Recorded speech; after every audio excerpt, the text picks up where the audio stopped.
Hi there, and welcome on the journey to transform culture. I'm Steve, and I'll be your guide. Well, folks, I hope you're having a fantastic day and an even better week. Today, we're going to talk about organizational limerence. I know, right? But you didn't see this one coming. Organizational limerence. You might be asking yourself, Steve, what the heck? What is what is limerence? Well, if we go back to, let's shrink this back down to the individual level. Let's say you're young, you're a kid. We'll say a kid. We'll say you're a young teenager going through middle school or whatever, and you have somebody you have a crush on, right?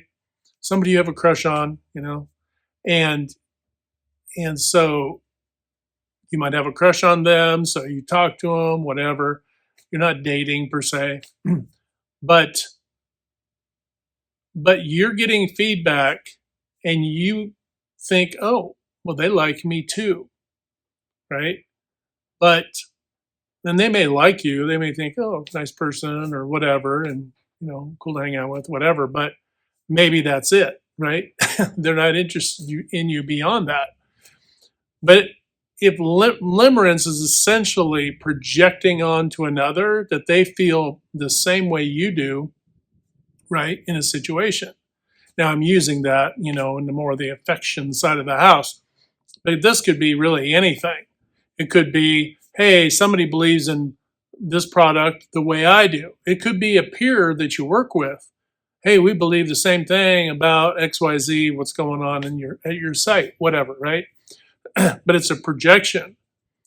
And a lot of times what happens is these projections, these assumptions really, right? But these projections, this limerence is not returned. So that gets shattered in some reality, some exposed reality later, where you figure out, oh, this person doesn't like me, or they don't feel the same way about this situation, or they, right, in their shock and surprise, right, in their shock and surprise. So that would be kind of the individual level, and you can kind of insert, especially in our youth, this can happen because we can have puppy love and all the things, right? So that kind of thing can trip you up pretty easily when you're young, but we aren't immune to it even beyond our youth. And now let's pan back now and look at organizations and think of it in terms of people who work in an organization, right? The leader might believe that the workforce is on board with them. Secretly, the workforce is not on board with them. And they're communicating offsite or whatever, saying, oh my gosh, this person's terrible, instead of being communicative up front, right? But that leader may be suffering from a limerence. Now, this may not be a projection. They're just believing this, right? And that's essentially what it is. You're believing in the projection. And the projection, that leader may just love the workforce. Oh my gosh, these are great people. Da, da, da, they work so hard. They work so hard. But they don't feel the same way, right? Now, if a person figures this out, they got to kind of do a self-assessment and go, okay, is there something, let me do some self-analysis here and make sure that I got my ducks flying in formation and then proceed, right? But it could flip-flop. It's not just a leader's situation. It could be a workforce believing that the leader really appreciates and values them, right? This hits home with more folks out there because there's just more of you. But you may believe that the company or the leader or the owner, whatnot, values, the team, values individuals on the team, values your hard work and effort, but it's not reciprocated, right? You believe that, you feel that, but it hasn't really been validated. You kind of skipped a few steps there. And so a lot of times what happens is internally our intuition will tell us, yeah, they don't feel the same. And then our behavior it becomes the lowest common denominator. Our behavior and our passions about what we do and all that and our care factor drop, right?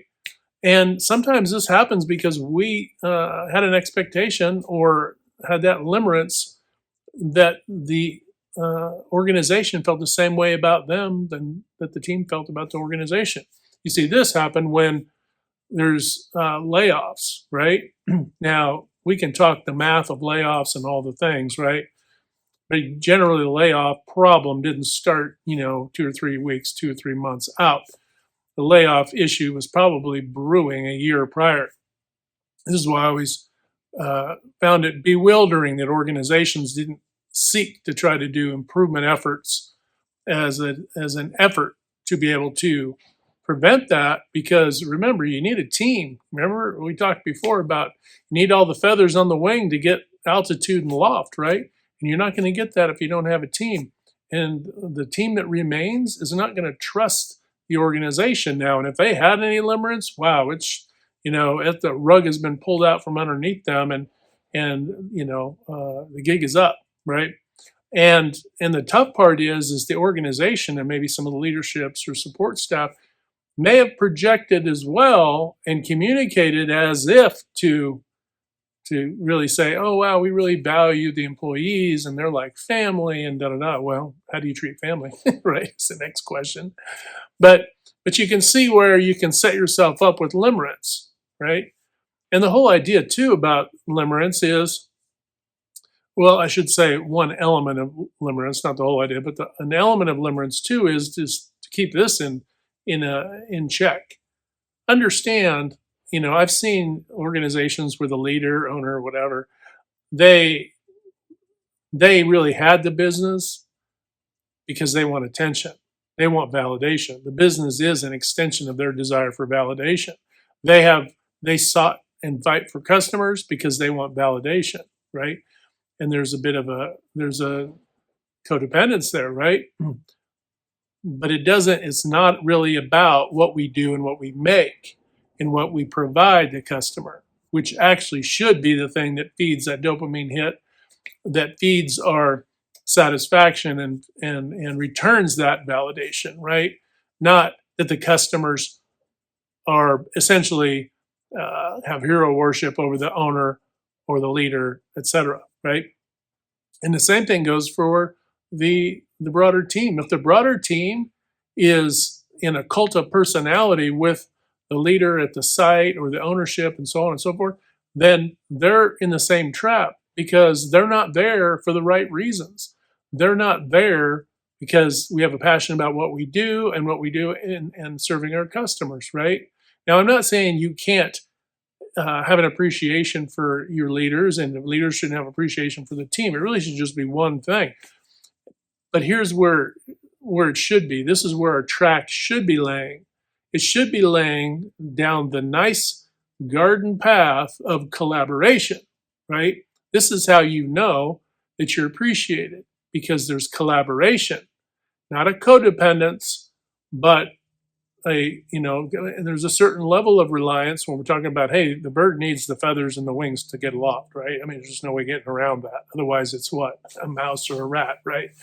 So, but it's not a codependence. There's a cooperation. It's a collaboration, right? That's the collaboration is what you want, not a limerence where my ego or my lack of validation is now being fed because I'm projecting something onto a leader or onto a team or an individual and so on and so forth. We shouldn't do that. Sometimes a supervisor might fall into this accidentally by, being very present and maybe training some folks and obviously super busy doing kind of everything, right? And so some of the broader team can believe, well, this supervisor, this leader, right, is really, loves and, appreciates us. Well, I'll take the low off the table because it's a little squishy right now, but appreciates us, right? Appreciates us and really values us, right? But the reality is, while this also may be true, there may be some truth there. They're doing it because why? Because we need to take care of our customers. And what happens is if there's a breakdown internally in your organization between team and supervisors, manager, manager's team, that doesn't matter who, right? Ton of little crossover there, right? It can happen. If there's a breakdown, one of the ways you can tell if there's a limerence involved is everybody lost sight of the customer. We're not now arguing for the customer. We're arguing about, well, me and you and I and it's personality and people versus the customer, right? And I'm not saying that we negate taking care of our team or negate being respectful and professional and collaborate. Do those things. But if we are starting to get, thin-skinned emotionally at work, we have to ask ourselves: are we focused on why we're here for the right reasons? Are we here for the customer? It's not about worshiping an idol at work, right? It's not about there's servant leadership, but you can go too far with that if the leader is also projecting onto the team that the team really cares for them more, more than they ought, right? That's a bit delusional, right? To go down that path, but it can happen, and people can get sucked into it because we're emotional beings. We're imperfect, and we just have to be. We have to be present. We have to be engaged. You can love your team, but we have to understand that ultimately it's our customers is the reason why, right? It's always going to be the answer to all the questions in every 110% of the time, every time. Why are we doing this? Fill that in with any scenario you have. Why are we doing this? It's for the customer, right? And then if you're thinking, well, this isn't the best way we could do it. Okay, why am I saying that or bringing that to attention? Because I want to what? Improve that for the customer. If it's to poke somebody in the eye or to cast shade on somebody, so I'm going to say, well, this doesn't work good, and this isn't that, and this isn't that. Start picking things apart, right? The opposite of now the limerence, right? Because I understand limerence isn't there, and you can have people get a little legalistic, right? Now they're getting all bitey. Well, if people are getting all bitey, are we being this way? Are we being bitey for the customer? Or are we being biting because our ego is a little bruised, a little hurt, right? And if it is, why don't we just have a conversation off to the side and work it out, right? You have to recognize your own temperament, right? Because we're all wired differently, right? And we've all been developed and conditioned along the way, and some of it requires us to do a little deconditioning, right? Unwind some of the bad habits, and our awareness needs to elevate, right? When we elevate our awareness, then things can improve. Remember, the answer is every question is always the customer. If I'm being, let's just call it, if I'm being a jackass to somebody, which I shouldn't be, right? But even on accident, if I'm being a jackass, am I being that way for the customer? No, I'm not. I'm being a jackass because, my feelings were hurt, or I felt run over, or I was shorted, or da da da. And if it's deeper stuff, then you need to, kind of take a time out, take 10 breaths, and think about things and go, okay.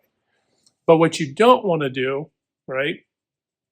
Foot stomp this. What you don't want to do is when that glass is shattered and you realize, oh my gosh, they don't care for me as much as I thought they did.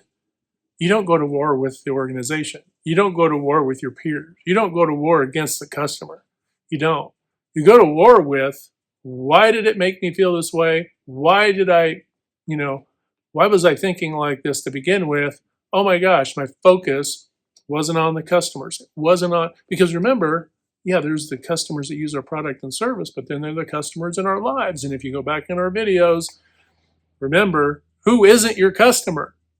That's pretty much everybody, right? Your customers are your peers. Your customer is the ownership and leadership, and vice versa. If you're ownership or leadership, your customer is your team, right? Every single one of them, individually and together, right? Our customers are everyone outside of ourselves, and then eventually ourselves as well. You're also your own customer.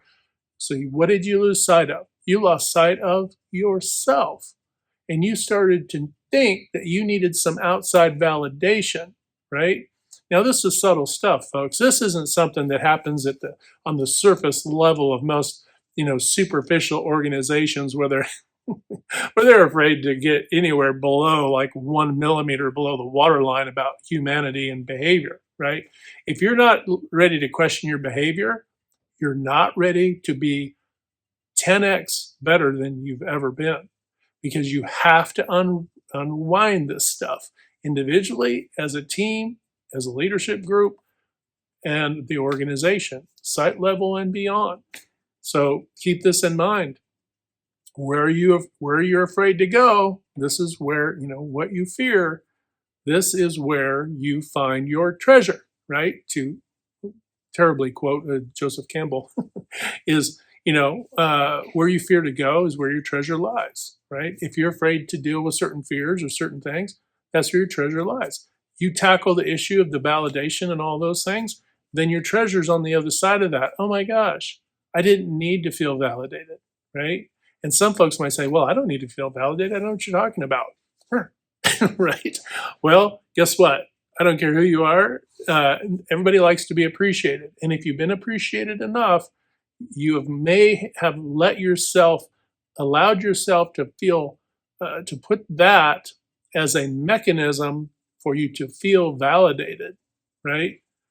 So be careful of that. Appreciation, gratefulness, and receiving that, you should be able to receive that. But remember, yes, that, I'm not casting all shade on the word validation. It's okay to be validated, but to require validation for you to be good, right? To perform well, to be whole yourself so that you can, serve your customers, right, in your entire life. For you to be in that state means you need to understand that validation, it's like a gift, right? It's like Christmas time. Hey, you gave me a gift. Oh, thank you. That was very sweet, right?